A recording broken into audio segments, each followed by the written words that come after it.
اور اس پہ کام ہو رہا ہے اور ولیوں کے جو فلسفے پہ کام ہو رہا ہے ماشاءاللہ سے. ماشاءاللہ زبردست. السلام علیکم تمام دیکھنے اور سننے والوں کو جو کہ اس نشست میں مکالمہ سندھ کے حوالے سے اور سندھ کے ورثے کے حوالے سے جو 2 روزہ ایک سیمینار منعقد کیا گیا ہست و نیست اور لوک ورثہ کے تعاون سے مشترکہ کاوشوں سے آج اس کی 6ٹھی نشست ہے. اور اس 6ٹھی نشست میں ہم بات کریں گے سندھ کے اولیاء کرام کے حوالے سے اور 2 بڑی معتبر شخصیات ہمارے ساتھ موجود ہیں. پہلے ایک مختصر سے ان کا تعارف میں آپ کی خدمت میں پیش کر دیتا ہوں اور پھر ہم گفتگو کا سلسلہ اپنے مہمانوں کے ساتھ آگے بڑھائیں گے. ہمارے ساتھ موجود ہیں ڈاکٹر سید مہدی شاہ صاحب، سجادہ نشین ہیں آپ دربار شریف لال شہباز قلندر 7 شریف. اس کے علاوہ آپ کا تعلق میڈیکل کے شعبے سے ہے. اگر میں کوئی غلطی ہو جائے تو معاف کر دیجیے گا، بلکہ میری تصحیح فرما دیجیے گا. اور ساتھ ہی ساتھ فلانتھروپسٹ جو کام ہے ان میں بھی آپ کا کافی کام ہے. خوش آمدید کہیں گے ہم ڈاکٹر سید مہدی شاہ صاحب کو. السلام علیکم. السلام علیکم جی. اور ہمارے ساتھ اس وقت دوسری طرف موجود ہیں سید وقار حسین شاہ صاحب، شاہ عبد اللطیف بھٹائی کے دربار سے آپ کے سجادہ نشین بھٹ شاہ، لیکن اس وقت امریکہ سے ہمارے ساتھ موجود ہیں. آپ کی تشریف آوری کا اس وقت آپ ہیں بھی سفر میں، تو اس حوالے سے تھوڑی سی جو ہے ہماری طرف سے معذرت بھی بنتی ہے کہ آپ کو سفر میں بھی ہم پریشان کر رہے ہیں، لیکن آپ کی موجودگی سے جو ہے اس محفل میں جو ہے ہمیں بہت کچھ سیکھنے کا موقع ملے گا. السلام علیکم. جی وعلیکم السلام جی. بہت بہت شکریہ جواد صاحب، آپ نے میں یہ موقع دیا کہ ہم شامل ہوئے.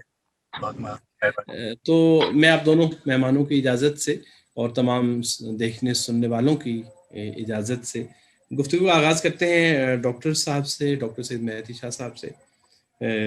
اور یہ ایک ابتدائی سوال جو ہم سب کے ذہن میں آتا ہے وہ یہ ہے کہ حضرت عثمان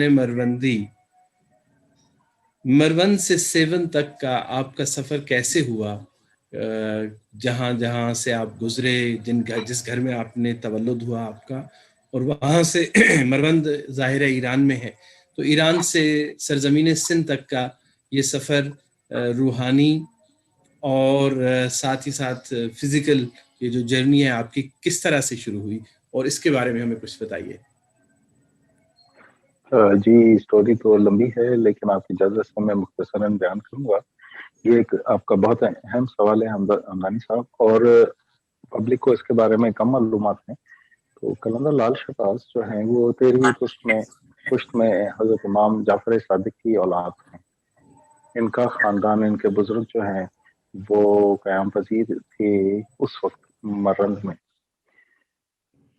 ان کی ولادت کے بعد جب ان کو جوان ہوئے تو انہوں نے گھر والوں سے اجازت دی کہ جی مجھے جو روحانی حکم ہے اس میں ٹریول کرنا چاہتا ہوں. وہ اجازت لے کے یہ نکل پڑے. انہوں نے 5 سال آ کے گزارے مشہد مقدس. وہاں انہوں نے صرف و نحو کی تعلیم حاصل کی، یک مشت 2 زبانوں میں، فارسی اور عربی. 5 سال گزارنے کے بعد وہاں سے یہ سیدھے تشریف لے گئے مکہ مدینہ، جہاں تاریخ یہ ملتی ہے کہ 10 سال انہوں نے پھر تعلیم حاصل کرتے ہوئے پھر وہاں سے آگے نکلے ہیں اور یہ کربلا پہنچے ہیں، اور وہاں نجف اشرف میں جو یونیورسٹی تھی 11 سال وہاں سے تعلیم حاصل کی. تو یہ ان کا تعلیمی سفر تھا. جس کے بعد وہ جب کربلا میں حضرت امام حسین علیہ السلام کے مزار پہ پہنچے تو 21 سال بعد اپنے والد بزرگوار سے ان کی ملاقات ہوئی جو کہ ایران سے آئے ہوئے تھے زیارت کرنے. اس کے بعد ان کو حکم ہوا اور یہ ہندوستان کی طرف واپس آئے وایا مکران کوسٹ. مکران سے گزرے ہیں، وہاں ایک ایریا بھی ہے جو دشت شہباز کہلاتا ہے، ان کے نام سے منسوب ہے. اس کے بعد یہ دریائے سندھ کے ساتھ انہوں نے نارتھ میں سفر کیا، 7 شریف پہنچے. 7 میں سیستان، 7 کا نام وہاں رہے، اور اس کے بعد کچھ عرصہ رہنے کے بعد یہ ملتان بھی گئے، کیونکہ ملتان میں ان کے کزن سید شاہ شمس سبزواری تھے اس وقت قیام پذیر. ان کے پاس 4 سال ٹھہرے اور کافی ادھر ان کے ہسٹوریکل مکالمے اور چیزیں ہوئی ہیں. جس کے بعد یہ واپس دوبارہ 7 شریف آئے اور پھر پرماننٹلی سیٹل ڈاؤن ہوئے ہیں 7 میں، جہاں پھر انہوں نے دنیا سے پردہ کیا. شاہ صاحب ایک سوال جو ذہن میں عام طور پر آتا ہے وہ یہ ہے کہ خاص طور پر سینٹرل ایشیا سے یا مڈل ایسٹ سے جو اس طرح کی بزرگ ہستیاں ایک خاص ایرا میں تو بہت ان کا آنا جانا رہا اس طرف، وجوہات کیا تھیں ان لوگوں کا؟ خاص طور پر اس حوالے سے کیا کچھ تاریخ کیا بتاتی ہے کہ آپ کیسے تشریف لائے، مقصد کیا تھا؟ سندھ کے حوالے سے تو آپ کا آمدانی شادی انتہائی اہم سوال ہے، اور اس پہ لاحق گفتگو بہت زیادہ ہو سکتی ہے، لیکن یہ سادات اہل بیت عرب سے جب ان کو تکالیف شروع ہوئی بنو امیہ کی اور بنو عباسیہ کی، تو ان کے لیے بہترین ریفیوج یا پرجیہ تھا یا وادی سندھ تھا، کیونکہ نبی پاک کی حکم کے مطابق سندھ سے ان کو لگاؤ بھی تھا، اور سندھ کے لوگ شاید خاندان رسالت سے اتنی محبت بھی کرتے تھے، جن کے وہ میسیجز بھی بھیجتے رہتے تھے خاندان رسالت کو انوائٹ کرنے کے، تو ان کو یہ معلوم تھا کہ یہ محبت کرنے والے لوگ ہیں اور یہاں خاندان رسالت کو زیادہ خطرات نہیں ہیں، تو اس حوالے سے اس طرح ہجرتیں بہت زیادہ. اچھا، اور ایک جو بالکل مخرجیانہ سا سوال ہے، بہت ممکن ہے آپ کو محسوس ہو کہ اس میں بچگانا سی بات ہے، لیکن میرے لیے اس بات میں بڑی دلچسپی ہے کہ ویسے آپ کی تعلیم ہوئی عربی میں اور آپ کی مادری زبان زیادہ امکان ہے کہ وہ فارسی ہوگی، اور جس طرح سے آپ کا کلام بھی کچھ فارسی میں دستیاب ہے، مزید اس بارے میں میں آپ سے بات کروں گا. مقامی سطح پر جب آپ تشریف لائے تو ظاہر ہے آپ اس عمر کے اس حصے میں تھے کہ مطلب عاقل، بالغ اور بزرگ ہو چکے ہیں، تو بچپن تو یہاں پہ نہیں ہے، تو مقامی لوگوں کی زبان سیکھنا، اس حوالے سے کچھ معلومات ہیں کہ آپ کس زبان میں بات کرتے تھے، کیا طریقہ کار کیا تھا؟ کچھ معلومات تذکروں میں کسی نے کوئی بات لکھی ہو؟ اس کا ریفرنس کہیں ملتا نہیں ہے، لیکن صحیح. میں اگر اجازت آپ کی سے میں پریزیوم کرنا چاہوں تو جی. پرشین انفلوئنس انڈو پاکستان میں سینچری سے ملینیا سے رہا ہے ڈیو ٹو سو مینی انویڈرس. صحیح. تو پرشین سمجھنا اس زمانے کے ہندوستانیوں کے لیے شاید اتنا مشکل نہیں تھا، بلکہ شاید پرشین بولنے والے کو زیادہ رسپیکٹ بھی دی جاتی، تو اس صحیح. حوالے سے ان کو ایک ڈبل ایڈوانٹیج ہوا کہ وہ پرشین اسپیکنگ بھی تھے، اوپر سے وہ خاندان رسالت سے بھی تھے، اور اوپر سے ان کو قلندری بھی ملی ہوئی، تو یہ بہت بڑا قلندری والا پہلو جو کہ ایڈوانٹیج بہت اہم ہے، اس پہ میں مزید آپ سے بات کروں گا، لیکن میں چاہوں گا ذرا ہم وقار شاہ صاحب جو ہیں ان کے علم سے بھی استفادہ کریں اور تھوڑا سا بھٹ شاہ کی طرف چلیں. اور گو کہ آواز تو آپ کی اس وقت ہم امریکہ سے سن رہے ہیں، لیکن دل سب ہمارے جو ہیں وہ متوجہ ہیں بھٹ شاہ کی طرف اور شاہ سائیں کی طرف کہ آپ کیا فرماتے. ذرا آپ کے ابتدائی حالات، آپ کی پیدائش تو اسی علاقے میں ہوئی اور بڑے مقامی کلچر میں رچے بسی شخصیت ہیں، تو تھوڑا سا آپ کے حالات زندگی کے حوالے سے مختصراً، جیسے شاہ صاحب نے بھی بتایا، آپ بھی کچھ فرما دیجیے. جی، اس میں ہمدانی صاحب جو ولی ہیں اللہ کے، ان کے پاس پروردگار نے ایک خاص ایک میریکل، ایک معجزہ جیسے اپنے نبیوں کو دیا، اپنے اماموں کو دیا، اسی طرح ولیوں کو بھی ایک اسپیشل کوئی نہ کوئی بلیسنگ ضرور دی. تو لال شہباز قلندر کے پاس اپنی بلیسنگ تھی، دوسرے ولیوں کے پاس اپنی اپنی یونیک ایک ایسپیکٹ تھا لوگوں کے دلوں کو ٹچ کرنے کا. شاہ لطیف کا جو سلسلہ تھا اس میں بڑا جو دور تھا وہ میوزک کا بڑا عروج تھا، اور وہ میوزک کے تھرو پروردگار کی رحمانیت اور پروردگار کی جو میسج ہے اس کا ڈینائل بھی ہو رہا تھا کہیں کہیں، یعنی وہ میوزک کا غلط استعمال ہو رہا تھا جس میں اللہ کی طرف سے لوگوں کو پھٹکانے کے لیے وہ شیطانی جو میوزک ہے سلسلہ ہے وہ بڑا عروج پہ تھا. تو لطیف سائیں کو جو بلیسنگ ملی وہ اسپریچول میوزک کی ملی. انہوں نے اپنی زندگی میں ایک ساز خود انوینٹ کیا جس کو کہ ہم تمبورا کہتے ہیں، جس میں کہ 5 تاریں تھیں، سٹرنگز تھیں، جس کو کہ پنجتن پاک سے منسوب کیا. اس تمبورے کے اوپر اگر آپ دیکھیں تو وہ جھنڈے کی طرح ایک کپڑا لگتا ہے، جو کہ وہ کپڑا وہ ایک فلیگ جو اسلام کا جھنڈا ہے جس کو کہ ہم علم بھی کہتے ہیں، جو کہ حضرت علی کو رسول پاک صلی اللہ علیہ وسلم نے خیبر میں بھی دیا تھا. تو اس جھنڈے کی ایک بنیاد بھی ہے اس ساز میں، وہ کپڑا لگتا ہے. اور 5 تارے پنجتن پاک کی نسبت سے انہوں نے سمجھانے کی کوشش کی کہ اگر آپ نے پروردگار کی اس وحدانیت کو سمجھنا ہے تو آپ کو رحمت العالمین رسول پاک صلی اللہ علیہ وسلم اور پنجتن پاک کے اس میسج کو سمجھنا پڑے گا، کربلا کو سمجھنا پڑے گا، اور پھر میوزک کے تھرو یہ پیٹنٹ میوزک ہے, پیٹنٹ انسٹرومنٹ ہے. تمبورا دنیا میں کہیں نہیں ہے, 5 تاروں کے ساتھ صرف بھٹشا پہ موجود ہے. 350 سال سے یہ میوزک چل رہا ہے آج بھی نان سٹاپ. یہ میوزک بند نہیں ہوا, دن ہو یا رات ہو, صبح ہو یا شام ہو, صرف نماز کی بریک ہوتی ہے. ورنہ یہ اسپریچل میوزک جس طرح دھمال کلندر شہباز پہ ہوتی ہے تو بھٹشا پہ بھی دھمال ہوتی ہے, وہ کنیکشن بھی ہے. اور اس کے بعد یہ تمبورے کے تھرو جو یہ میوزک ہے, جو شاہ جو راگ ہے, جس کو انہوں نے اپنی پوئٹری, جو شاہ جو رسالو, جو انہوں نے اپنی شاعری کی, اس میں انہوں نے پوری وہ داستانیں لکھی, اور وہ داستانیں موجودہ دور کی لکھی, اور وہ ایکچوئل داستانیں تھیں جو کہ 7 سٹوریز انہوں نے لکھی, جس میں انہوں نے ایکچوئل جو واقعات پیش آئے ان سٹوریز میں اس کا حوالہ دیا, اور اس میں سب کی سب داستانوں میں خواتین کو ہیرو بنایا. یعنی وہ 7 ہیروئنس کی سٹوری ہے جس میں انہوں نے بتانے کی کوشش کی کہ ہم اگر خواتین کو امپاور کریں گے اور ان کی رسپیکٹ کریں گے تو ہم کامیاب ہیں معاشرتی طور پہ. اور پھر میوزک کے تھرو انہیں بڑے سافٹ امیج, اسلام کا بڑا سافٹ امیج دینے کی کوشش کی, اور بتایا کہ جو اسپریچل میوزک ہے جو اللہ کی طرف لاتا ہے, جس میں ہم جیسے میلادوں میں ہم پڑھتے ہیں, یا ہم قصیدے پڑھتے ہیں, یا ہم دھمال میں دیکھتے ہیں, تو وہ جو اسپریچل کنیکشن اللہ کی, تو اس شیطانی میوزک کا وہ توڑ ہو گیا, اور وہ اللہ کی طرف رجوع کرنے کا ایک ایسا کہ جب وہ تند جو ہے, جو تار ہے, جب وہ بجتی ہے تو اس میں سے اللہ ہو کی آواز آتی ہے, اس میں ذکر اللہ کا. تو یہ ان کی خاص ایک یونیک ایسپیکٹ ہے شارفی کا. آپ نے جس میوزک کی طرف اشارہ کیا بھٹشا میں جو ہمیں سننے کو ملتا ہے اور جو مختص ہے اور مخصوص ہے وہیں سے, باقی جو بھی ہے اگر تو اس سے کوئی سیکھا جا سکتا ہے, لیکن اس کا جو سورس ہے وہ وہی ہے. آپ نے بالکل بجا فرمایا. مجھے بتائیے کہ اس میوزک کے اندر ایک خاص قسم کا جب آپ سنتے ہیں, میں نے دیکھا ہے اس جو نوٹس ہیں جو جس طرح کے اس میوزک میں استعمال ہوتے ہیں وہ کہیں اور استعمال نہیں ہوئے, کم از کم میری ناقص معلومات کے مطابق.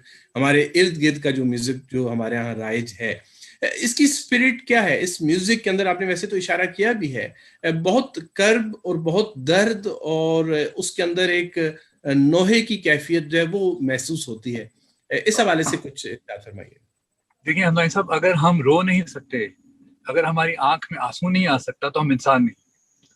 تو انسان کی جو پہچان ہے وہ درد کو محسوس کرنا ہے. جب تک آپ درد کو, تکلیف کو محسوس نہیں کریں گے تب تک آپ اللہ سے اپنا کنیکشن نہیں جوڑ سکتے. تو وہ جو گریا ہے, وہ جو رونے کا سلسلہ ہے, وہ جو حضرت نوح علیہ السلام کے ذریعے اللہ نے جو ہمیں بتانے کی کوشش کی, جو وہ نوحہ پڑھتے تھے حضرت نوح علیہ السلام, اور جو وہ روئے تھے, وہ سلسلہ کربلا تک چلا, اور وہ سلسلہ آج بھی ہے. آج بھی اگر ہم کسی انسان کے درد کو محسوس نہیں کر سکیں تو ہم اللہ سے قریب نہیں ہو سکیں.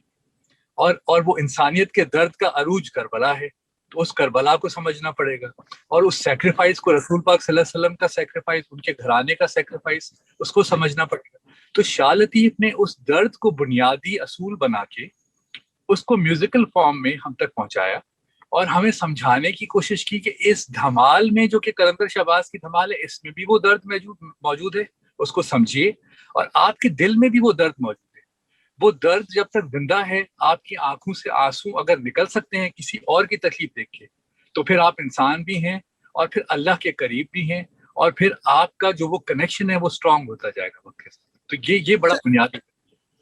روحانیت کے حوالے سے آپ کی تعلیم جو ہے, آپ کے اساتذہ یا آپ کے ان کے حوالے سے کچھ معلومات ہیں, نہیں ہیں, کون سا سلسلہ ہے, اور اسی طرح موسیقی میں آپ کی تعلیم کس طرح سے ہوئی, دلچسپی کیسے ہوئی, کیا اساتذہ موجود تھے جن سے آپ نے سیکھا, یا کیا طریقہ رہا, کیا کچھ؟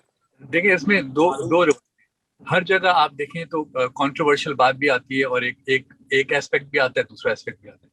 ایک طرف تو یہ روایت ہے کہ شاہ لطیف کہیں کسی کے پاس تعلیم حاصل کرنے نہیں گئے, بلکہ جو ان کے جو ٹیچر تھے وہ انہوں نے ان کے والد حبیب سائیں سے ایک دکھ کا اظہار کیا کہ یہ تو الف سے آگے پڑھ نہیں رہے, کہتے ہیں کہ الف اللہ ہے اور یہی کافی ہے, پھر تم مجھے بے نہیں پڑھاؤ. تو نہیں پڑھا انہوں نے, کیونکہ جب وہ شکایت جب آ جاتی ہے ہسٹوریکلی ایک ہم سب کے سامنے, تو مطلب اس کا مطلب یہ کہ آگے نہیں پڑھا. تو جب پڑھا ہی نہیں تو پھر کوئی استاد ہی نہیں ہو سکتا. اور اسی طرح میوزیکل فارم میں آپ دیکھیں کہ تمبورا انہوں نے خود انوینٹ کیا, پیٹنٹ انسٹرومنٹ ہے, اس کی تاریں 5, اس کا سلسلہ سب یونیک ہے, اور وہ جو راگ کا سلسلہ ہے, وہ جو شاعری ہے وہ ان کی اپنی ہے. تو اس میں کہیں سے کوئی ایسا فزیکل کوئی یونیورسٹی یا تعلیم حاصل کرنے کا کوئی ایسا کوئی ہمیں آج تک کوئی ایسا نہ ثبوت ملا ہے, نہ کوئی ایسا کوئی فزیکل ایویڈنس ملا ہے. تو یہ میرے خیال سے اللہ کے ولیوں کا یہ معجزہ ہے کہ پروردگار ان کو وہ جو ڈائریکٹ جو علم کو عطا کرتا ہے، اس علم سے وہ پوری دنیا تک آج بھی لطیف سائیں کی پوئٹری پہ پی ایچ ڈیز ہو رہی ہیں، ان کی فلاسفی پہ پی ایچ ڈی ہو رہی ہے، لیکن انہوں نے خود پی ایچ ڈی کہیں سے نہیں کی تھی. تو یہ وہی ہے کہ یہ دعا کا سلسلہ ہے جو کہ رسول پاک صلی اللہ علیہ وسلم کے صدقے میں سب ولیوں کو ملا. اچھا، عام طور پر اولیاء کے حوالے سے جب بات ہوتی ہے تو سلسلوں کی بات ہوتی ہے، اور روحانی سلسلے میں اساتذہ کون ہیں یا کس کا فیض جو ہے وہ کسی ولی کے حصے میں آیا. تو آپ کا سلسلے کے حوالے سے کیا معلومات ہیں کہ کوئی خاص ڈیفائنڈ سلسلہ ہے یا کس طرح کا؟ جی ہاں، اس میں اگر آپ تھوڑی سی اس کو اگر ہم ایکسپلین کرنا چاہیں تو ویسے تو یہ حضرت امام موسیٰ کاظم جو کہ 7ویں امام ہیں مولا علی حضرت علی کے بعد، تو کاظمی سادات تو 7ویں امام کی جنریشن سے ان کا ڈائریکٹ لنک ہوتا ہے، اور یہ 23rd جنریشن ہے شاہ عبد اللطیف بٹائی امام موسیٰ کاظم کی. لیکن اگر سلسلوں کی ہم بات کریں تو یہ اویسی سلسلے سے ان کا کنیکشن ہے. تو حضرت اویس کرنی، تو یہ وہی ہے کہ حضرت اویس کرنی نے رسول اللہ کو دیکھا نہیں تھا، لیکن ان کا کنیکشن اور ان کی محبت لازوال تھی. تو یہ بھی وہی سلسلہ ہے کہ ظاہری کوئی استاد، ظاہری کوئی ان کا کوئی ٹیچر یا پریچر موجود نہیں تھا، لیکن انہوں نے ہمیشہ کوٹ کیا کہ ان کے پردادا شاہ عبد الکریم برڑی والے جو کہ ڈسٹرکٹ ٹنڈو موت خان میں جن کی دربار موجود ہے، ان کو ہمیشہ کوٹ کیا کہ وہ میرے پردادا بھی ہیں اور میرے مرشد بھی ہیں. تو شاہ کریم سے ان کا وہ ایک فیملی کا سلسلہ بھی ملتا ہے، لیکن وہ سلسلہ جڑتا ہے ان کا ان سے جو آپ استاد کا اگر حوالہ کہیں تو وہ ان کے استاد اور مرشد شاہ عبد الکریم برڑی ہیں. لیکن اب آپ دیکھیں دھمال ان کے پاس ہوتی تھی تو پھر اس طرح سے قلندر شہباز سے بھی ان کا بڑا اسٹرانگ کنیکشن ہے. مولانا رومی سے بڑا اسٹرانگ کنیکشن ہے کیونکہ شاہ لطیف نے ہمیشہ مسند روم اپنے ساتھ رکھی، تو مولانا رومی سے تو سب ولیوں سے ان کا کنیکشن تو بڑا اسٹرانگ ہے. بہت بہت شکریہ. ڈاکٹر سید مہدی شاہ صاحب سے بھی اسی حوالے سے میرا خیال ہے کہ استفادہ کرنا بہت ضروری ہے. ڈاکٹر صاحب یہ فرمائیے کہ حضرت لال شہباز قلندر یا حضرت عثمان مربندی، آپ کا جو سلسلہ بتایا جاتا ہے تصوف کے حوالے سے، روحانیت کے حوالے سے، وہ قلندری سلسلہ بتایا جاتا ہے. قلندری سلسلے کے بارے میں معلومات جو ہیں ہم جیسے مبتدی لوگوں کے پاس بہت کم ہیں. اس حوالے سے کچھ فرمائیے کہ یہ سلسلہ کیا ہے اور اس سلسلے میں کون کون سی شخصیات آتی ہیں، یہ روحانی سلسلہ جو ہے کہاں سے شروع ہوتا ہے اور اس کے قابل ذکر نام کیا ہیں، تعلیمات کیا ہیں، اس حوالے سے. صحیح اہم سوال ہے. اب قلندری سلسلے کے بارے میں لوگوں کے پاس معلومات نہیں ہے تو مجھ غریب کے پاس بھی بہت کم ہوگی، لیکن میں کوشش کر کے اس چیز کو تھوڑا سا کلیریفائی کرنے کی کوشش کروں. جی پلیز. اب اس میں یہ آ رہا ہے کہ جو اگر دنیا میں اس وقت تک 2.5 قلندر کاؤنٹ ہوتے ہیں، دوسرے ولی جو ہیں بزرگ ان کی تعداد کافی زیادہ ہے، لیکن قلندری سلسلے میں صرف 3 نام نظر آ رہے ہیں، بی بی رابعہ بصری کا اور ابو علی قلندر کا، سرکار قلندر لال شہباز کا. تو بی بی کو خواتین کے حوالے سے ان کو پھر وہ آدھا کر کے اور وہ 2.5 قلندر کا جو پاپولر سلوگن ہے وہ یوز ہوتا ہے.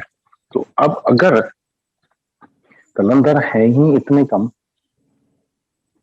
تو ان کا سلسلہ تو لمیٹڈ ہوگا نا. وہ سلسلہ صرف ان تینوں تک ہی محدود رہے گا. لیکن جو سلسلے کا آغاز ہے ہمیں اس کو دیکھنا پڑتا ہے. سلسلے کا آغاز جو ہے قلندری سلسلے کا وہ تو وہاں سے جہاں سے باقی سارے صوفی اور اولیاء کے سلسلے شروع ہو رہے ہیں، یعنی کہ حضرت علی علیہ السلام کی شخصیت سے. اب اس سے یہ ہے کہ سرکار قلندر لال شہباز کا جو سٹائل ہے اس کو کئی لوگوں نے ملامتی بزرگ ملامتی قلندر کے حوالے سے بھی کہا ہے. تو اگر ہم لفظ ملامتی پہ ڈسکس کریں تھوڑا سا سینسیٹیو ہو جاتا ہے، لیکن انہوں نے پھر ہسٹوریکلی جو ہمارے دین میں اور ہماری ہسٹری میں، مسلم ہسٹری میں جو اچھی چیزیں رہی ہیں تو ان کی تعریف بھی کی ہے، اور جو بری چیزیں رہی ہیں تو ان کو بھی کھل کے بیان کیا. تو وہ ان کی ملامت کرنا ملامتی کہا موضوع ہے ملامتی سلسلے. تو آپ کے عام زندگی میں جو ملامتی صوفیہ کے ہاں کچھ چیزیں ہوتی تھیں، اس طرح کے کچھ مظاہر آپ کی زندگی میں بھی لوگوں نے، آپ کے معاصر لوگوں نے دیکھے آپ کے اٹھنے بیٹھنے میں کچھ اس طرح کی؟ اگر تھے تو وہ کیا چیزیں تھیں؟ انہوں نے پریکٹیکلی اتنا زیادہ تو شاید نہ کیا ہو، لیکن ان کی ملامتی پریکٹس میں سب سے بڑی پریکٹس ان کی دھمال ہے. وہ بھی ملامتی سلسلے کی ایک کڑی ہے. بلکہ اس کے علاوہ جو ان کی باقی باتیں وہ ان کی پوئٹری میں موجود ہے، جو پرشین میں ساری. تو ان کی پوئٹری میں انہوں نے، جیسے میں نے پہلے کہا کہ انہوں نے جو بھی ہسٹوریکل ایونٹس ہیں ان کی تعریفیں بھی کی ہیں، اور جو ہسٹوریکل ایونٹس تھوڑے سے نیگیٹو گئے ہیں تو ان کو بھی کھل کے انہوں نے بیان کیا ہے، اور ان کو ملامتی طریقے سے بیان کیا ہے. بڑا ان کو مطلب ان کے اوپر انہوں نے نکتہ چینی کی ہے. تو اسی لیے ان کو پھر ملامتی ہی کہا جاتا ہے. صحیح. اور اس حوالے سے چونکہ آپ کی، جس طرح سے آپ نے بتایا، آپ کی دینی تعلیم تو مکمل اور مستند حوالے سے ایسے مکاتب سے ہوئی جو کہ اپنے زمانے کے جانے پہچانے علمی مراکز تھے، اور اب بھی ہیں. جیسے نجف کا اگر نام لیا جائے تو آج بھی وہ ایک بڑا علمی مرکز ہے. بالکل. تو آپ کی کیا، جب آپ یہاں پہ تشریف لائے تو کیا آپ کے ساتھ کچھ ایسے لوگ اور بھی تھے، یا آپ کے قریبی لوگوں میں سے علماء بھی تھے، اور کوئی مدرسے کی تعلیم کی عربی اور اس کے علاوہ فقہ، حدیث اور ان علوم کے حوالے سے تدریس کا کوئی سلسلہ کیا یہاں آپ نے 7 میں بھی رکھا، یا یہاں پہ وہ تصوف والا رنگ جو تھا وہی زیادہ غالب تھا؟ دیکھیں جی، میں نے بار بار کئی جگہوں پہ ڈسکشن میں یہ کہا ہے کہ وہ کسی نے ایک دفعہ کہا تھا، ایک بڑا آرٹیکل لکھا تھا انگریزی میں جس پہ قلندر لال شہباز کو فقراء کو انگریزی میں لٹرلی ٹرانسلیٹ کر کے انہوں نے لکھا تھا دا بیگر سینٹ. تو مجھے بہت اعتراض ہوا تھا اس بات پہ، اور پھر میں نے اس کو ایکسپلین کیا تھا کہ یہ فقیری سلسلہ اور ہوتا ہے، اور he is not a bigger saint, he is a learned saint because of his background and his education knowledge. and his kalantari. In addition to that میں آپ کو بتاؤں کہ سر رچرڈ بارٹن نے اپنی کتاب میں یہ مینشن کیا ہے کہ یہاں جب وہ سندھ میں پہنچا ہے تو یہاں قلندر لال شہباز کا مزار ہے، جو کہ ایک بہت ریورڈ سینٹ ہیں جن کی پوئٹری بھی ہے، لیکن انہوں نے 4 ٹیکسٹ بک لکھی ہوئی ہیں ریلیجیس فلسفی پہ، جو کہ سندھ کے مدرسوں میں اس وقت پڑھائی جا رہی ہیں، آج سے 200 سال پہلے، 150 سال پہلے. تو ان کا انہوں نے نام بھی لکھا ہے کہ جی 4 کتابیں ہیں، جس میں سے ایک کا نام عقد ہے، ایک کا اجناس ہے، ایک کا میزان الصرف ہے، اور ایک کا صرف الصغیر. ہمیں یہ کتابیں اس وقت مل نہیں رہی ہیں، اس وقت کے کسی مدرسے کسی جگہ پہ ان کا کوئی سراغ مل نہیں رہا، لیکن یہ ایک ریفرنس ہمارے پاس موجود ہے، نمبر 1. اور نمبر 2 یہ کہ ابن بطوطہ نے بتایا کہ وہ 50 سال کے بعد سرکار قلندر کے دنیا سے پردہ کرنے کے بعد 7 شریف اپنی ٹریولز میں پہنچا ہے. تو اس نے یہ لکھا ہے اس میں کہ یہاں ایک قلندر کی دربار ہے جس کی وجہ سے یہاں ایک مدرسہ قائم ہے سرکار کے دنیا سے پردہ کرنے کے 50 سال کے بعد. اچھا. اس مدرسے کا نام اس نے بتایا ہے فقہ الاسلام، اور وہ فقہ الاسلام مدرسہ قلندر لال شہباز کے ایجوکیشنل ایکسپیرینس اور ان کے انفلوئنس کی وجہ سے اتنا پاورفل ہے کہ وہاں اس وقت ایجپٹ سے، الیگزینڈریا سے ایک شخص ایجوکیشن لینے آیا ہے. کین یو امیجن کہ اس وقت الیگزینڈریا سے یہاں اس نے ٹریول کیا ہوگا. اس کا اس نے نام بھی دیا ہے. بات کر رہے ہیں کس کے حوالے سے، کس کی روایت ہے، کس نے لکھا ہے؟ ابن بطوطہ نے؟ یہ ابن بطوطہ کی روایت ہے. ٹھیک، اچھا، دلچسپ ہے، انٹرسٹنگ.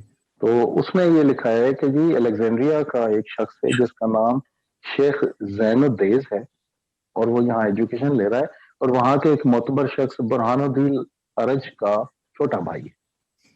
اچھا.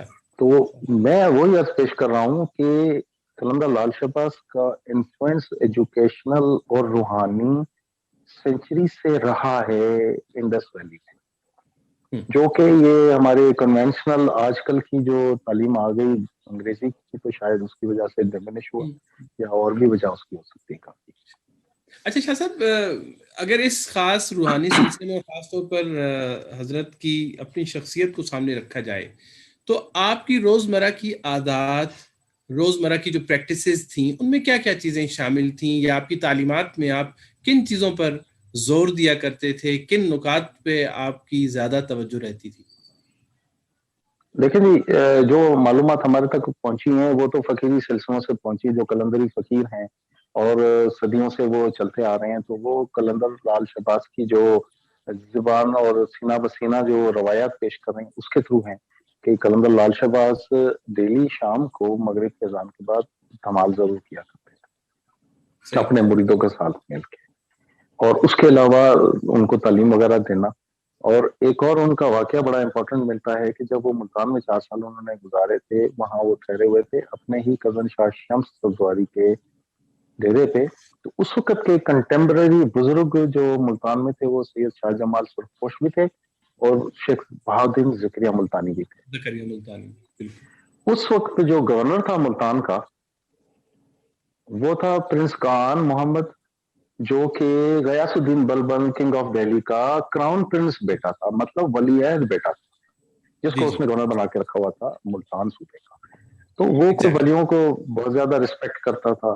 اس نے آ کے ریکویسٹ کی، یہ میں آپ کو قلندر لال شہباز کی ایجوکیشنل اور ان کے اسکالر بیک گراؤنڈ کے حوالے سے بتا رہا ہوں، کہ اس نے آ کے ریکویسٹ کی قلندر لال شہباز کو کہ قبلہ میں نے سنا ہے کہ آپ ذکر حسینی بہت اچھا کرتے ہیں، تو کیا آپ مہربانی فرمائیں گے ہمارے لیے بھی ذکر حسینی کریں گے؟ تو قلندر پاک نے کہا میں کروں گا آپ کے لیے ذکر حسینی. تو ذکر حسینی جب انہوں نے کیا تو ظاہر ہے وہ ذکر حسینی اس میں کربلا کا واقعہ ہوگا نا. تو جب ذکر حسینی کیا تو ہسٹورین لکھتے ہیں، اور چونکہ گورنر کا معاملہ تھا تو وہاں کافی معتبر لوگ بھی بیٹھے ہوں گے، تو لکھنے والے بھی بیٹھے ہوں گے. انہوں نے لکھا کہ شہزادہ کان محمد رو رو کے گر کے بے ہوش ہو گیا، جس کو اس کے بندے اٹھا کے لے گئے. تو اس میں ایک کمنٹ دوں گا کہ جی ذکر حسین کا ہو رہا ہو اور ذکر کرنے والا قلندر جیسی ذات ہو تو پھر تو اگلا بے ہوش ہونا ہی تھا. تو ان کی جو اسکالرلی لیول ہے وہ میں سمجھتا ہوں کہ اعتبار ہے بہت اونچی ہے، اور ہم شاید ابھی تک ان کو پورا سمجھ ہی نہیں سکتے. صحیح. اور اس حوالے سے کہ جو دھمال ہے اس کے آداب اور اس کے اصول اور اس کا طریقہ کار، اس حوالے سے بھی کچھ تھوڑا سا ہمیں روشناس کروا دیں. اس سے بھی ساز کیا استعمال ہوتا ہے، ٹائم کیا ہے، طریقہ کار، اگر مختصر سے اس حوالے سے بھی کوئی بات ہو جائے. دیکھیں جی، مختصر جواب اس کا ہو نہیں سکتا، کوشش کروں گا. لیکن یہ دھمال ڈیلی ہوتی ہے، 8 صدیوں سے ہو رہی ہے. قلندر لال شہباز کے دنیا سے پردہ کرنے کے بعد کبھی بھی نہیں ہوتی سوائے 10 دن محرم کی.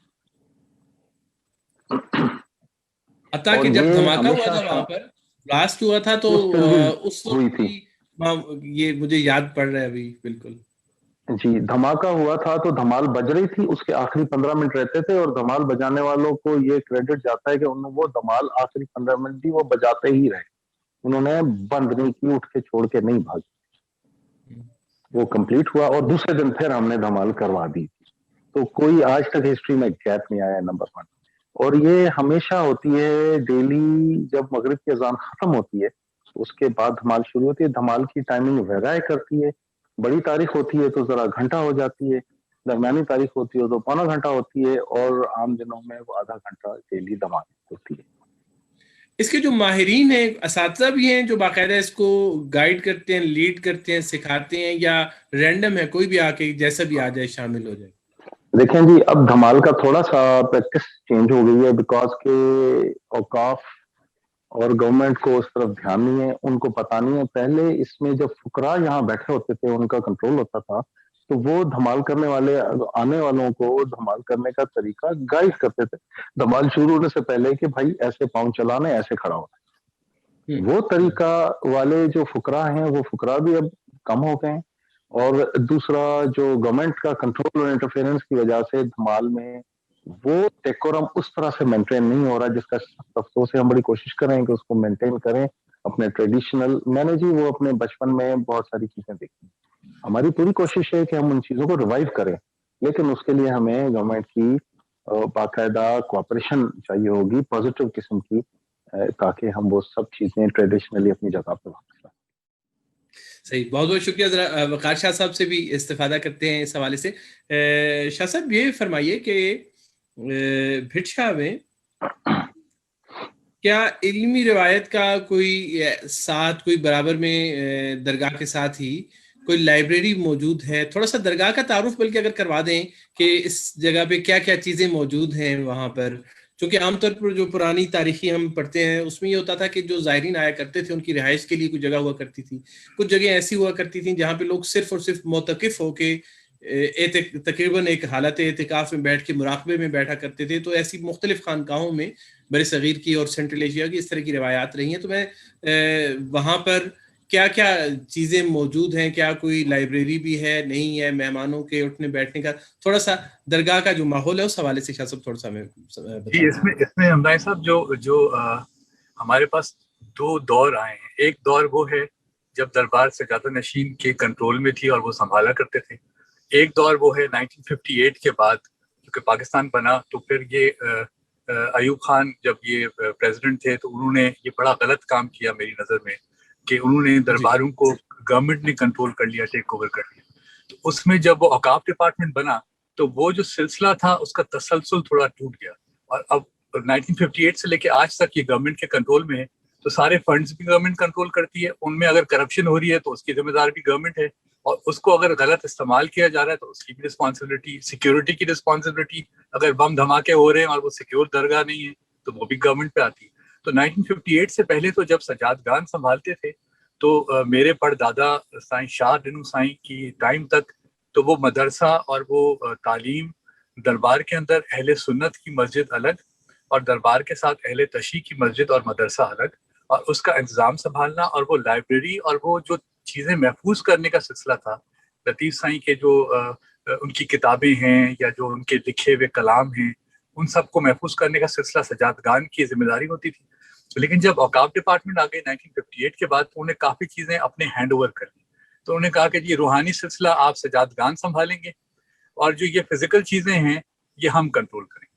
تو اب درگاہ کا پیسوں سے لے کے تمام معاملات وہ اوقاف ڈپارٹمنٹ کنٹرول کر رہی ہے. اور افسوس کے ساتھ کہنا پڑ رہا ہے کہ اس میں وہ فیئر نہیں ہے، اس میں کچھ کرپشنز بھی ہوتی ہیں اس میں، کیونکہ جب سجادہ نشین اس کا انچارج نہیں ہوگا تو obviously ایک 16 گریڈ کا آفیسر جو ہے اس کا کنسرن نہیں ہے، اور وہ ظاہر ہے اس سلسلے سے اگر بلانگ نہیں کرتا، اگر وہ ولیوں کی درباروں میں بلیو نہیں کرتا تو پھر تو obviously وہ اس کا مقصد صرف پیسہ کمانا ہی ہوگا. تو اس میں وہ تسلسل اس کی اگر اسپرچول اٹیچمنٹ بھی نہیں ہے جی ہاں پھر ظاہر ہے وہ لیکن ہم نے روٹین کے کام جی لیکن ہم نے پھر اپنے طور پہ یہ کیا کہ میرے والد صاحب نے جو کہ 11ویں سجادہ نشین تھے انہوں نے اپنے دور میں شالتی فاؤنڈیشن 1982 میں قائم کی اور وہ آج تک وہ چل رہی ہے. اب اس کی ظاہر ہے کہ سرپرستی میرے ذمہ داری میں آتی ہے. تو اس میں ہم اپنا ریسرچ سینٹر ہم نے اپنا بنایا ہے شالتی فاؤنڈیشن کا. ہم نے اپنا میڈیکل کیمپ دربار پہ کھولا ہے جو کہ زائرین کی خدمت ہو سکے، ایمبولینس سروس ہے. اور ہم وہاں پہ جو اسپرچولی جو گائیڈنس ہو سکتی ہے کیونکہ رات کا سلسلہ آج بھی سجادہ نشین کنٹرول کر رہا ہے، تو ہم وہ جو ہمارے پاس جو لٹریچر موجود ہے وہ ریسرچ سینٹر میں ہم نے رکھا ہے شالتی فاؤنڈیشن کے. ایک ریسرچ سینٹر ہے جو کہ کلچر سینٹر جو کہ گورنمنٹ کا ہے ان کے پاس موجود ہے، اور ایک ریسرچ سینٹر ہے جو ہم ڈائریکٹلی کنٹرول کرتے ہیں اور ہمارے جو جتنے ایسے قیمتی جو نسخے ہیں یا لٹریچر ہے وہ ہم نے ریسٹور کیا ہوا ہے اور اس کو اس طرح چلا رہے ہیں. پھر ہم نے ایک 2014 کے اینڈ میں یا 2015 کے سٹارٹ میں پاکستان انٹرنیشنل مشائخ کونسل قائم کی جس میں تمام درباروں کے سجاد ایک جگہ جمع کیا گیا، ایک پلیٹ فارم پہ لایا گیا. اور اسی طرح سے یو ایس اے میں، کینیڈا میں یہ اسپرچل کام ہو رہا ہے. تو اس میں کوشش یہ کی جا رہی ہے کہ اس سلسلے کو جو 1958 میں ٹوٹا تھا اس کو ریوائیو کیا جائے.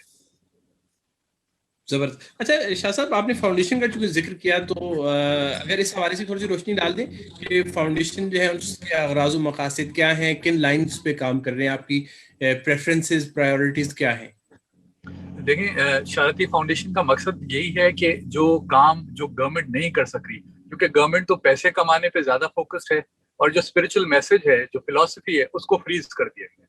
تو اور جس کی وجہ سے آج آپ دیکھیں کہ عدم برداشت، آپ سندھ میں کاروکاری کے واقعات ہو رہے ہیں جس کا کہ سندھ کے کلچر سے کوئی تعلق نہیں ہے. سندھ میں فورسفل کنورژنس کے ہندو لڑکیوں کے اغوا کے واقعات ہو رہے ہیں جس کا کہ سندھ کے کلچر سے کوئی تعلق نہیں ہے. دہشت گردی، بم دھماکے درگاہوں پہ، چرچز پہ، مندروں پہ، مسجدوں پہ، امام بارگاہوں پہ حملے ہو رہے ہیں. تو اس جو عدم برداشت کا جو ایک رویہ اور ایک جو ہمارے سندھ میں اور پاکستان میں جو کہ پیدا ہوا ہے، اس کی وجہ بنیادی یہ ہے کہ ہم نے اس فلسفے کو جو مرکز ہے پاکستان اور سندھ اولیاء کرام کی، ہم کہتے ہیں کہ سندھ کی ڈیفینیشن، پاکستان کی ڈیفینیشن یہ ہے کہ ولیوں کی دھرتی ہے، لیکن اس دھرتی میں اگر دہشت گردی کی بات ہو اور اگر عدم برداشت کی بات ہو، مذہبی تعصب کی بات ہو اور ڈفرینسز کی بات ہو، تو یہ بڑے افسوس کی بات، اس کا مطلب ہم اپنے اس فوکس سے، اس مقصد سے دور ہو گئے۔ تو شہادتی فاؤنڈیشن کا مقصد یہ ہے کہ ہم واپس سے لوگوں کو ریکنیکٹ کریں اس فلسفی کے ساتھ، اس فلسفے کے ساتھ، اس مقصد کے ساتھ جس کی وجہ سے پاکستان اور سندھ کو اتنا بڑا اعزاز ملا ہے کہ ولیوں کی دھرتی ہے۔ لیکن شاہ لطیف نے ایک دعا کی تھی، ان کے دعائیہ شعر میں یہ ہے کہ سائم صدائم کریمت سندھ سکار، دوست میٹھا دلدار عالم سب آباد کریں۔ تو انہوں نے کہا کہ پروردگار آپ سندھ میں سکار اور سندھ میں پراسپیرٹی لائیں، اور آپ اس میں سندھ کو بلیسنگ اپنی دیں، اور سندھ کے توسط سے پوری دنیا میں پراسپیرٹی اور پیس آئے، امن پھیلے۔ تو اب آپ دیکھیں یہ ذمہ داری سندھ اور پاکستان کو ملی ہے، کیونکہ ہسٹوریکلی اگر آپ سندھ کے بارڈرز دیکھیں تو وہ وہی ہیں جو آج پاکستان کے بارڈر ہیں۔ سندھ کے بارڈرز بامبے تک اور افغانستان تک ملتے تھے، آج پاکستان کی وہی بارڈر ہے۔ تو ہمیں بہت بڑی ذمہ داری ملی ہے کہ ہم اس اسپرچویلٹی کے میسج کو، اس روشنی کو سندھ سے پوری دنیا تک پھیلائیں، اور شارتی فاؤنڈیشن اپنا کردار ادا یقیناً کر رہی ہے، اور اس طرح سے دوسری درباروں میں سجادگان اپنا اپنا کام کر رہے ہیں۔ آپ کے پلیٹ فارم سے جیسے ہست و نیز یہ اپنا کام کر رہی ہے، اور لوک ورثہ والے اپنا کام کر رہے ہیں، اسی طرح سے بہت سارے لوگ اپنی اپنی حیثیت میں، میڈیا بہت اچھا کام کر رہی ہے، سوشل میڈیا کر رہی ہے، لیکن گورنمنٹ کو اس کو اون کرنا پڑے گا۔ تو لال شہباز قلندر کے دھماکے کے بعد ایک رد الفساد آپریشن لانچ ہوا حکومت کی طرف سے، جو کہ بڑا اچھا انیشیٹو تھا، لیکن وہ فساد کو رد آج تک نہیں کر سکے، کیونکہ جب تک آپ اس آپریشن میں درباروں کے فلسفے کو انڈورس نہیں کریں گے، شامل نہیں کریں گے، امپلیمنٹ نہیں کریں گے، تب تک آپ فساد جو ہے وہ تو انسان پیدا کر رہا ہے، اور وہ انسان کبھی مذہب کے نام پہ، کبھی نسل کے نام پہ، کبھی فرقوں کے نام پہ اس فساد کو وہ آگے بڑھا رہا ہے۔ تو یہ درباروں کا فلسفہ بڑا امپورٹنٹ ہے، اس میں ہمیں اپنا اپنا کردار ادا کرنا پڑے گا۔ اچھا شاہ صاحب، ایک اشارہ اس حوالے سے بھی شاید ضروری ہو، جو لوگ وہاں پہ جاتے ہیں دربار میں، تو ایک چیز جو بہت ایویڈنٹ ہے، جیسے ہی آپ شاہ سائیں کے دربار میں داخل ہوتے ہیں تو جو چیز بہت نمایاں ہے وہ اس کے اوپر جو فضا ہے وہاں کی، اور جو فن تعمیر ہے اس کے اوپر سندھ کی تہذیب کے بہت گہرے اثرات۔ تو میں چاہوں گا کہ تھوڑا سا آپ اس کے جو آرکیٹیکچر ہے اس کے حوالے سے اس کی کیا تاریخ ہے، یہاں پر کون کون لوگ کن اس میں کام میں شامل رہے، آپ کا دربار کس نے بنوایا، کس طرح سے، تو اگر اس حوالے سے بھی تھوڑی سی معلومات دے دیں، فن تعمیر کے حوالے سے بات کریں۔ یہ غلام شاہ کلہوڑو جو وقت کے جو حکمران تھے، چونکہ غلام شاہ کلہوڑو کی جو والدہ تھی وہ شاہ لطیف کے دعا لینے کے لیے اکثر آیا کرتی تھی، اور انہوں نے جو ہے وہ اپنے دور میں آ کے لطیف سائیں سے ریکویسٹ کی کہ مجھے بیٹے کی اولاد نہیں ہے، تو آپ پروردگار سے دعا کریں کہ اللہ مجھے وہ بیٹے کی اولاد دے۔ جب ان کو بیٹا ہوا تو انہیں نام اس کا غلام شاہ رکھا، تو شاہ سائیں کی نسبت سے کہ یہ شاہ کا غلام ہے۔ اور اس کے بعد غلام شاہ کلہوڑو چونکہ پھر وہ بادشاہ بنا، اور لطیف سائیں کی جب وفات ہو گئی، جب رحلت ہو گئی، تو اس نے جو سجادہ نشین تھے، جو اس دور کے جو پہلے سجادہ نشین تھے، ان کے پاس وہ آئے اور انہوں نے کہا کہ مجھے آپ اجازت دیں کہ میں تعمیر کروں اس مزار کی، دربار کی۔ تو انہوں نے اجازت ان کو دی، اور پھر غلام شاہ کلہوڑو نے یہ جو درگاہ کا اس وقت جو آپ آرکیٹیکچر دیکھ رہے ہیں، یہ اس نے اپنی خدمت اس میں دی، اور اس نے اس میں یہ جو پتھر ہے، یہ سارا کاشی کا جو کام ہے، یہ سارا ملتان سندھ میں ہی تھا اس وقت، تو وہ ملتان مرکز تھا اس کلچرل اس کا کام، تو سارا وہ سٹون وہاں سے آیا، اور وہ پوری یہ تعمیر ہوئی۔ اور اس میں جو سائیں جمال شاہ سائیں جو پہلے سجادہ نشین تھے، ان کی سرپرستی میں، ان کی اجازت سے غلام شاہ کلہوڑو نے یہ پوری خدمت انجام کی، اور اس نے یہ پورا یہ کام کیا۔ تو اس میں سندھ کی ثقافت کا بڑا اہم حصہ ہے، کیونکہ ظاہر ہے کہ وہ بلو کلر لطیف سائیں کا جو وہ کلر ہے، وہ ان کا بیس تو انہوں نے کالا رنگ پہنا امام حسین کے سوگ میں، لیکن ان کا جو ایک روحانی کلر ہے وہ بلو کلر ہے۔ تو اس بلو کلر کی جو ہے وہ جمال شاہ سائیں نے کہا کہ پورا آرکیٹیکچر کا جو ہے کلر بلو ہونا چاہیے، تو وہ دربار کا کلر بھی بلو اینڈ وائٹ ہے اسی حوالے سے۔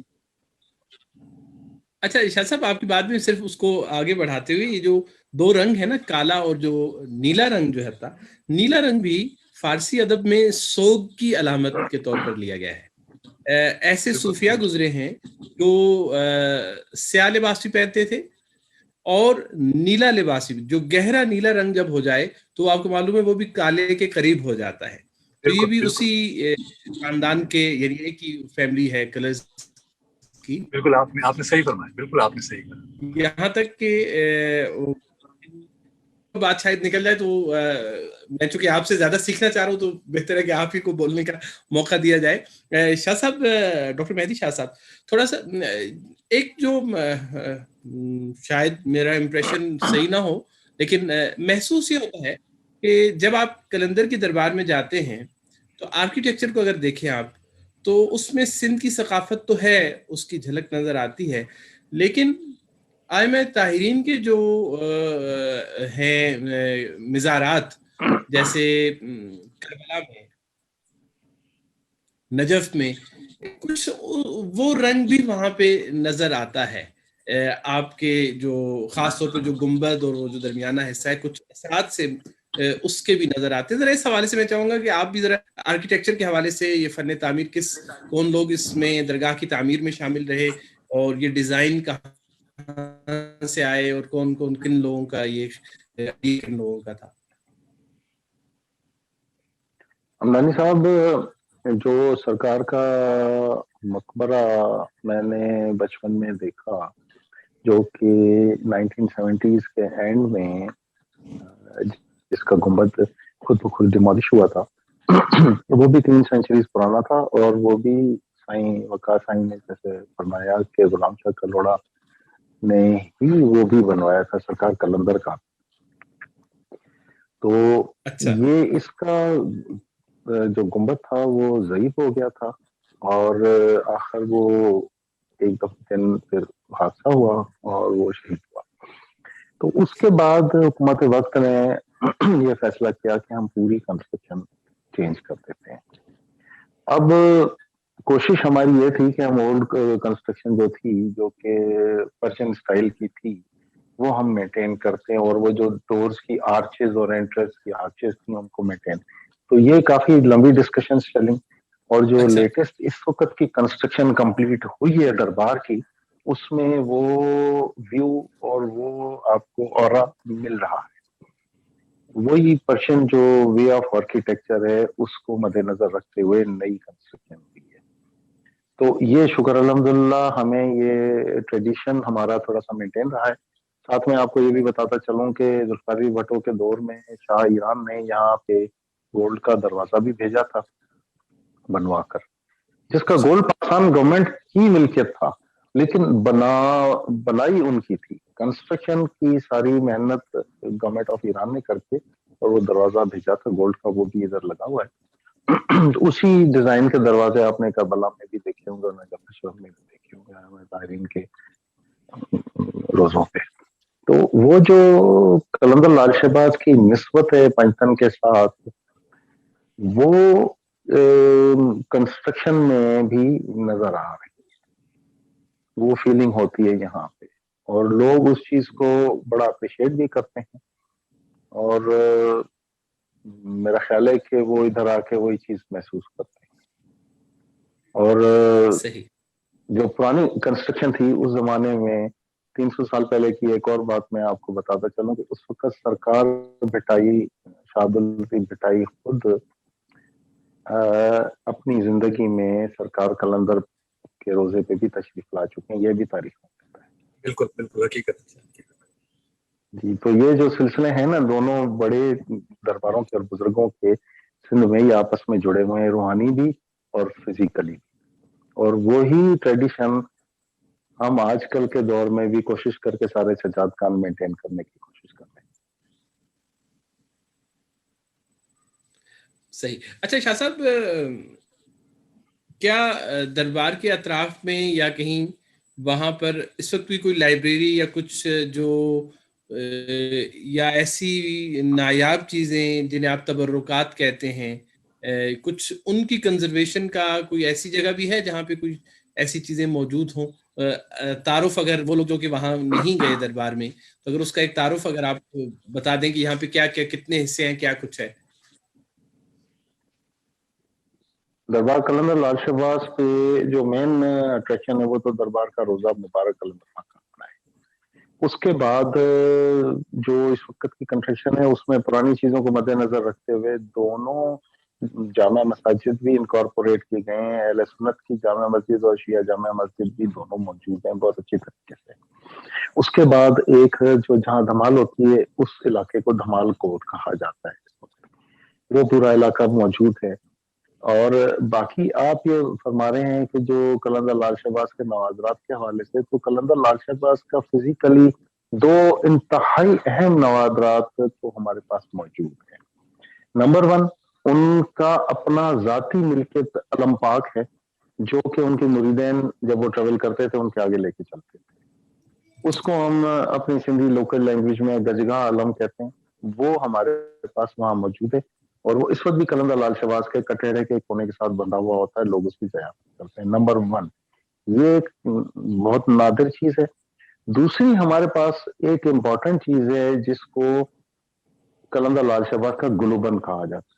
وہ ایک پتھر ہے جو کہ قلندر لال شہباز اپنے گلے میں لٹکا کے ٹریول کرتے ہیں. انہوں نے وہ اتارا نہیں تھا، جس کے بارے میں روایت یہ ہے کہ وہ ان کو تب عطا ہوا تھا جب وہ نجف اشرف میں حضرت علی علیہ السلام کے روضہ مبارک کے حاضری دیتے تھے، اور وہ پتھر وہاں پڑا ہوتا تھا. اور وہاں کی بھی روایت یہ ہے کہ یہ یہاں پہ لایا گیا ہے کوفے سے، اور یہ وہ پتھر ہے جو امام زین العابدین کے گلے میں توقع گریبان کر کے ڈالا گیا تھا.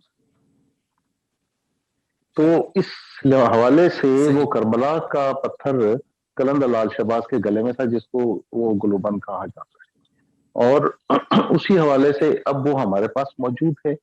اور میں یہ سمجھتا ہوں کہ یہ اتنی بڑی متفرق چیز ہے کہ دنیا میں اس کی نظیر نہیں ملتی، کیونکہ واقع کربلا جب ہوا تو اس وقت کی وہاں کی کوئی بھی اور فزیکل نشانی میرے خیال سے دنیا میں کہیں اور موجود نہیں سوائے اس پتھر کے، جو کہ حضرت امام زین العابدین کے بعد میں توقع گریبان کر کے ان کے گلے میں ڈالا.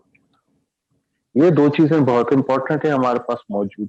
اس کے بعد پچھلی 7 صدیوں میں قلندر لال شہباز کے مزار مبارک پہ کئی نوادرات اور بھی موجود ہیں، جو کہ اس وقت کنسٹرکشن کی وجہ سے پچھلے 30 سال پہلے سے اٹھا کے اور انہوں نے اس کو سٹور میں بند کر دیا ہے اوقاف گورنمنٹ کی طرف سے.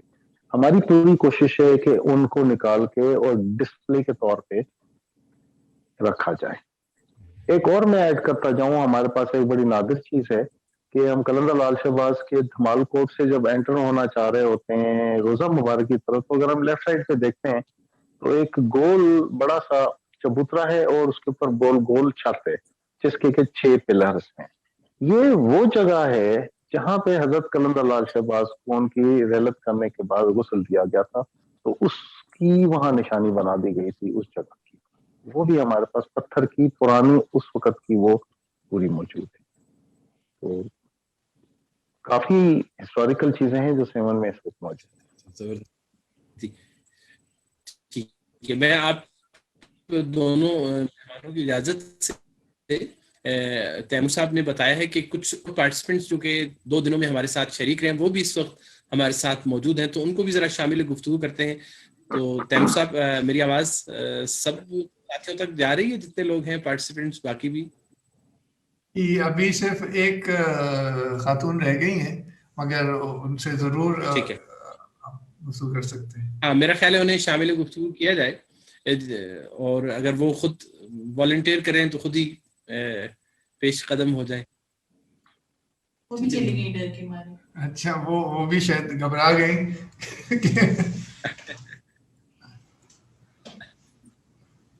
صحیح. اچھا، میں آپ کی اجازت سے ایک سوال کر لوں، پھر میں آپ کے ہینڈ اوور کرتا ہوں تیمور صاحب. ایک چیز میرے ذہن میں، دونوں جو قابل قدر میرے مہمان ہیں، دونوں سے یہ سوال ہے، جو صاحب مزار ہیں ان کی زندگی کے حوالے سے کوئی جو اچھے تحقیقی مستند کام ہوئے ہیں، کوئی کتابیں، اگر اس حوالے سے تھوڑا سا بتا دیں. بے شک مہدی شاہ صاحب پہلے آپ فرما دیں.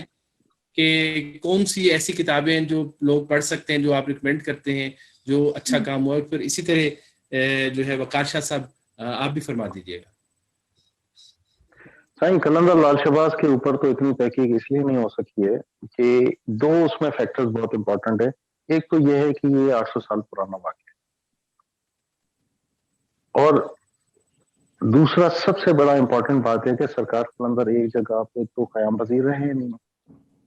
وہ فارس سے نکلے، وہ 5 سال چلے گئے تشریف فرما ہوئے جا کے مشہد میں، وہاں سے عربیہ چلے گئے، عربیہ میں 10 سال انہوں نے مکہ مدینہ گزارے. اس کے بعد وہ کربلا گئے، نجف اشرف گئے، واپسی میں انہوں نے پھر بلوچستان سے اور ہوتے ہوئے سندھ آئے ہیں، وہاں پوری انڈس ویلی میں ٹریول کیا ہے، 4 سال جا کے ملتان رہے ہیں. اور یہ روایت ملتی ہیں کہ جی سردیوں کے دور میں وہ ڈیزرٹ کی طرف جاتے تھے، ٹریول کرتے تھے، لوگوں کو تعلیمات دیتے تھے، اور گرمیوں میں وہ افغانستان، ہرات اور کشمیر کی طرف جاتے تھے.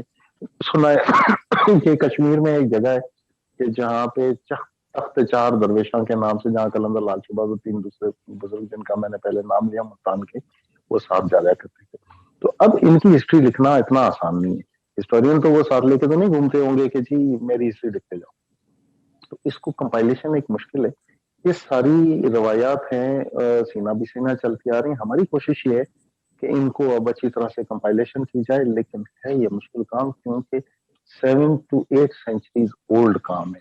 تو اس پوائنٹ آف ویو سے سرکار قلندر کے ریفرنسز تھوڑے سے کم ہیں، لیکن ان کی پوئٹری بہت اچھی تعداد میں اور بہت ہی مستند حالت میں فارسی میں موجود ہے، جس کو اس وقت ہم کام کر رہے ہیں کہ اس کو انگلش، اردو اور کم سے کم 2 اور تیسری سندھی لینگویج میں ہم ٹرانسلیٹ کروا رہے ہیں. زبردست جی، بہت بہت جی.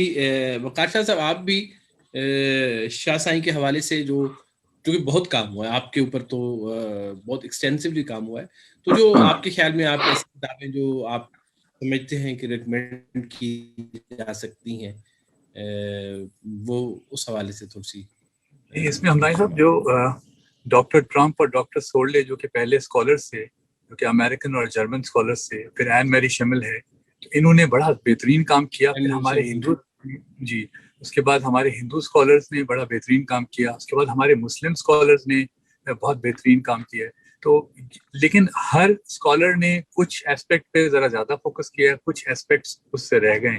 تو جو اسی لیے جو شاہ بلکری بھٹائی کا جو کلام ہے، شاہ جو رسالو ہے، اس کی ایک ہمارے پاس ایک دربار پہ ایک گنج شریف موجود ہے، جس میں وہ سب کا کمپائلڈ سلسلہ بھی موجود ہے، اور گورنمنٹ نے، کلچر ڈپارٹمنٹ نے اس کو پرنٹ بھی کیا ہے.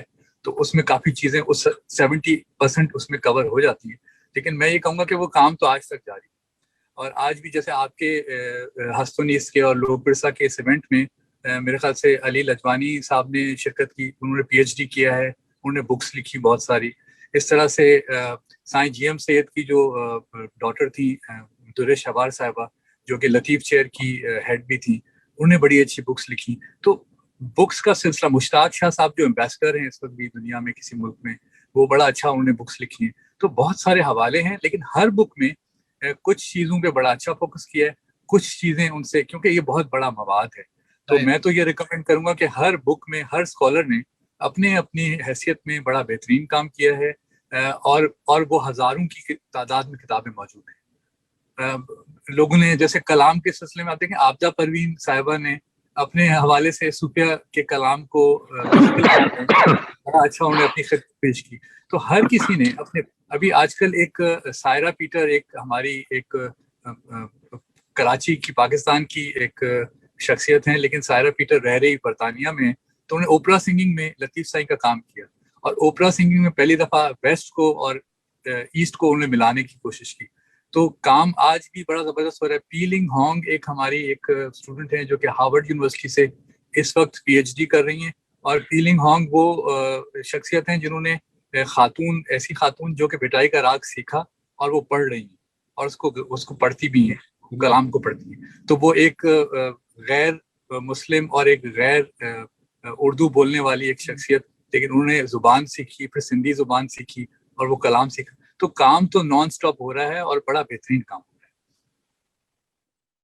ہے. پہلے ہستونیس کی طرف سے، لوک ورثہ کی طرف سے دونوں معزز سجادگان کا شکریہ ادا کرنا چاہوں گا کہ یہ ایک بڑی بلیسنگ ہے اس ایونٹ کے لیے اور ہمارے اداروں کے لیے بھی، اور اسی بلیسنگ کی شاید ہمارے ملک کو بہت زیادہ ضرورت ہے. جیسے سائی نے ابھی کہا بھی کہ ہم اس سورس سے کٹ گئے ہیں جس کی وجہ سے یہ کیوس اور تباہی چاروں طرف دکھ رہی ہے. تو یہ آپ نے جو ریمائنڈ کرایا یہ بہت، میں سمجھتا ہوں اسی وقت کی ضرورت ہے ایک. اور دوسرا اس سے ہٹ کے، کیونکہ اب آخری سیشن ہے یہ، آپ دونوں کو ہم نے آخری سیشن کے لیے بلایا تھا، تو جو پچھلے 2 دن میں بھی جو سیشنز ہوئے ہیں وہ بھی نہایت ہی عمدہ اور بہت رچ رہے ہیں. اور ایک طرح سے دکھ بھی ہوتا ہے کہ یہ ہم 70 سال کرتے کیا رہے ہیں. We have been sitting on this treasure which has no place in our national narrative, not in education. تو یہ ایک لمحہ فکریہ ہے، اور لوک ورثہ اور ہستونیسٹ کا مقصد بھی یہی تھا. 6 مہینے پہلے ہم نے بلوچستان پہ اسی طرح کا سیشنز کیے کہ یہ اب وقت کی ضرورت ہے. ہم کب تک، یعنی کہ ہم سب کو اپنا اپنا، جیسے آپ نے بھی فرمایا، اپنا اپنا کردار ادا کرنا ہوگا. حکومتوں کا انتظار اور کیا تو یہ پورا بیڑا ہی جو ہے وہ ڈوب جائے گا. تو یہ وقت ایسا آ گیا ہے اندھیرے کا کہ جس کے پاس جو بھی صلاحیت ہے اس کو اپنے ملک کے لیے پیش کرے. تو بس یہ کچھ الفاظ تھے. تو شاہ صاحب، جواز صاحب، یہ اب دونوں ہی سجادگان سے ریکویسٹ ہوگی کہ دعا، یا جیسے آپ مناسب سمجھیں. جی میں ہمدانی صاحب، میں چاہتا ہوں کہ 2 لفظ کہوں اور پھر دعا جو ہے سائیں مہدی سائیں سے ہی کرائی جائے، کیونکہ قلندر شہباز کا جو دربار ہے وہ دربار ہے جہاں لطیف سائیں نے خود جا کے ڈیوٹی بھی دی، خدمت بھی کی اور بہت پیار بھی کیا، اور وہ دھمال انڈورس کی اپنی دربار پہ. تو میں 2 لفظ کہہ کے پھر ہینڈ اوور آخر میں سائیں مہدی سائیں کو ہی کہوں گا، کیونکہ وہ ہمارے بڑے بھی ہیں اور وہ دعا بھی کریں. لیکن میں ایک بات ضرور کرنا چاہوں گا کہ تیمور صاحب نے جو بات کی بڑی امپورٹنٹ بات ہے. یہ اس ایونٹ کا جو نچوڑ ہے وہ یہ نکلنا چاہیے کہ دیکھیں، آپ کو سلام ہے کہ آپ نے ہستونیس کے پلیٹ فارم سے، لوک ورثہ کے پلیٹ فارم سے وہ کام کیا جو کہ وقت کی ضرورت ہے، بہت امپورٹنٹ کام ہے. لیکن ہمیں یہ سمجھنا پڑے گا کہ آج ہماری روح بیمار ہے، اور یہ بیماری جیسے کرونا وائرس نے پوری دنیا کو اپنے لپیٹ میں لیا ہوا ہے، اور لوگ ویکسین کی تلاش کریں کہ اس کی ہیلنگ کہاں سے ہوگی. تو وہ جو روح بیمار ہے وہ بیماری شک کی آ گئی ہے. ہم ڈاؤٹس میں مبتلا ہو گئے کہ کیا ہمیں پروردگار رزق دے گا، کیا ہمیں وہ معاف کرے گا، کیا ہمیں وہ یہ ساری بلیسنگز ہم تک پہنچیں گی. ہم اس شک سے، وہ شک بہت بڑی بیماری ہے جو کہ روح کی، اس شک سے نکلنے کے لیے ہمیں روح کی صحت کے لیے ہمیں جو جستجو کرنی ہے، وہ صحت ہمیں ان درباروں سے ملے گی، ان اولیاء کرام، ان ولیوں کے فلسفے سے ملے گی کہ ہم اس یقین کی کیفیت میں آ جائیں. کیونکہ روح کی بیماری اگر شک ہے تو روح کی صحت جو ہے وہ یقین ہے. یقین کرنا کہ جس رب العالمین نے ہمیں آج تک دیا ہے وہ ہمیں آگے کیسے چھوڑے گا. جب ہم کھا نہیں سکتے تھے، بول نہیں سکتے تھے، چل نہیں سکتے تھے، تب ہمیں دیا، تو اب کیسے چھوڑ سکتے ہیں. وہ ہمیں کیوں نہیں معاف کرے گا؟ وہ رب العالمین ہے، وہ کریم ہے. وہ جب پرندوں کو رزق دیتا ہے، جانوروں کو رزق دیتا ہے، تو ہمیں کیوں نہیں رزق دے گا؟ تو اس یقین کی کیفیت میں آنے کے لیے ہمیں نہ صرف سندھ کو اور پاکستان کو یہ بلیسنگ ملی ہوئی ہے کہ ولیوں کی دھرتی ہے، ہمیں خود بھی اس پہ عمل کرنا پڑے گا، اور پھر اس کو پاس آن کرنا ہے اپنی جنریشن تک بھی اور پوری دنیا تک. کہ جو دنیا آج دہشت گردی، تعصب کی وبا میں پھیلی ہوئی ہے اور لوگوں کی روحیں بیمار ہو چکی ہیں، اس روح کو صحت دینے کے لیے، اس کو ہیل کرنے کے لیے پوری دنیا کو ہمیں اپنا کام کرنا پڑے گا. تو میں اس لطیف سائیں کی اس دعا کے ساتھ اور اس بیت کے ساتھ کہ جو وہ کہتے ہیں کہ محبتی میڑے کوٹ بدجے ہکڑو تنی جے ویڑے پانی دو بادشاہ، وہ 350 سال پہلے گلوبل ولیج کا کانسیپٹ دیتے ہیں، جو کہ آج یونائٹڈ نیشنز 70 سال سے جس کی بات کر رہی ہے کہ ہمیں ایک گوٹھ بنانا پڑے گا جس میں محبت کرنے والوں کو ہمیں کنیکٹ کرنا پڑے گا، اور ان کے دلوں کو کنیکٹ کر کے جب ہم محبتیوں کو جب ہم جمع کریں گے اور گلوبل ولیج بنائیں گے، تو اس گلوبل ولیج میں چونکہ پروردگار بھی محبت کرنے والے کے دل میں رہتا ہے، تو اللہ پروردگار بھی اس ولیج کا ہم پہ کرم بھی ہوگا، اور اللہ اس میں ہمارے ساتھ ہوگا. تو میں یہ کہہ کے سائیں مہدی سائیں تک اپنا آپ دعا کے لیے میں ریکویسٹ کروں گا. اور آخری لفظ جزاک اللہ، بہت بہت شکریہ. سائیں وقار سائیں نے دنیا کو اس وقت کوزے میں ماشاء اللہ بند کیا ہے، اور ہمارے بھائی ہیں، اور انہوں نے جو بیڑا اٹھایا ہوا ہے اس وقت پاکستان انٹرنیشنل مشائخ کاؤنسل کے حوالے سے، جس میں وہ پریزیڈنٹ ہیں. میں بھی ان کے ساتھ چھوٹی سی ایک حیثیت میں سائڈ میں بیٹھا ہوں. تو اس میں ہم نے کیا کیا ہے کہ سندھ کی، پنجاب کی، بلوچستان کی اور PPK کی بہت ساری درگاہیں اب ہمارے ساتھ آ گئی ہیں اور ان کے سجاد خان آ گئے ہیں. اور دوسرا ایک جمل صاحب اور رمضانی صاحب ایک بہت ہی پازیٹیو اس وقت ہمیں چیز مل رہی ہے کہ اب یہ جو درگاہوں کے جتنے بھی ٹریڈیشنل خاندان ان کے صاحب مزار تو اب سجاد خان میں اور سجاد خان کی فیملیز میں ایجوکیشن بہت زیادہ آ گئی ہے. اور اس کا ایڈوانٹیج یہ ہو رہا ہے کہ یہ جب ہم اویئرنیس ملا کے ساتھ اب چلیں گے تو ہم نے اپنی تو کوئی تعلیمات نہیں, ہمارے پاس جو ہے we are the custodians of the traditions of our ancestors, جو صاحب مزار ان کی پوئٹری ہے, ان کی تعلیمات ہے, وہ سب چیزیں, یہ سب چیز اتنی امپورٹنٹ ہے کیونکہ انہوں نے ہمیشہ اس میں most important aspect of humanity پہ زور دیا ہے, جو کہ حقوق العباد ہے, جو کہ سوشل سروسز ہیں. کبھی بھی کسی نے ڈیوائڈ نہیں کیا, ڈویژن کی بات تو کسی ولی اللہ نے کی ہے. ہمیشہ انہوں نے بتایا ہے کہ ہیومینٹی از ون, اور انہوں نے اس چیز کو ہمیشہ سب کو اکٹھا کرنے کی کوشش کی. تو اگر یہ سب اس کی اب ایجوکیشن اور تعلیمات جس کے پر ہم بھی زور دے رہے ہیں اپنی اس تنظیم کے تھرو, PIMC کے تھرو, اگر یہ چیز آگے بڑھ جاتی ہے, اس کی پروپیگیشن ہوتی ہے, تو ہوپ فلی ہم لوگ کچھ تھوڑا سا اس سیکنڈ معاشرے میں فرق ڈال سکیں گے. یہ جو ہماری انٹالرنس اور یہ مسائل کریٹ ہو رہے ہیں, تو دنیا اس وقت آپ سوچیں کہ اسپریچولزم کی پاور اور اس کی موجودگی اور اس کے پاور کو ایکنالج کر رہی ہے اور اس کو مان رہی ہے. اور دوسری کام کی بات بتاؤں کہ ویسٹرن سویلائزیشنز نے یہ ریئلائز کر لیا ہے کہ اگر وہ مسلم سویلائزیشن سے انٹریکٹ کرنا چاہیں گے تو جو برج ہے وہ میجر اور سب سے بڑا برج از صوفیزم, اسپریچولزم ان بٹ. اس کی موجودگی میں سارا کام ہو سکتا ہے. تو ہم نے تو یہ کلیش آف سویلائزیشن کے بجائے ایک سویلائزیشن کو آپس میں ایک دوسرے سے پازیٹیو اور ہیلدی انٹریکشن دینا ہے, تاکہ یہ ایک جیسے سائن نے فرمایا کہ یہ گلوبل ولیج بن جائے اور ہر بندہ ایک دوسرے کے لیے اچھا اور پازیٹیو کردار ادا کر سکے. تو آئی ہوپ کہ یہ ہماری جو چھوٹی سی کاوش ہے, اور آپ لوگوں کی اتنی بڑی بہت بڑی کاوش لوک ورثہ کی اور ہفت و نیست کی جو کی ہے, اور آپ لوگوں نے یہ بیڑا اٹھایا ہے, تو ہماری دعا یہ ہوگی کہ آپ کے یہ مشن کامیاب رکھیں اور ہمارے مشن بھی چلتے رہیں تاکہ ان سب سے بہتری کا نتیجہ نکل سکے. اس دعا کے ساتھ میں آپ سب لوگوں کا شکریہ ادا کرتا ہوں کہ آپ لوگوں نے ہمیں موقع دیا کہ ہم درباروں کا فلسفہ اور درباروں کا پوائنٹ آف ویو آپ تک پہنچا سکیں اور دنیا تک.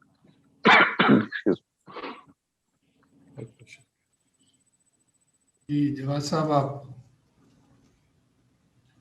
بزرگوں کے بعد بات کرنا پھر بے ادبی ہے. ہم صرف سامع ہیں اور میرا خیال ہے بات ہو گئی ہے. بہت بہت شکریہ. بہت شکریہ جواد صاحب, بہت شکریہ تیمور صاحب اور سائیں مہدی سائیں. خدا حافظ. بہت شکریہ سائیں, آپ کا وقار سائیں بھی اسٹے بلیسڈ. بہت شکریہ سائیں, سب کا بہت شکریہ, اور ہمارے سلام سب دوستوں کو, سننے والوں کو, دیکھنے والوں کو.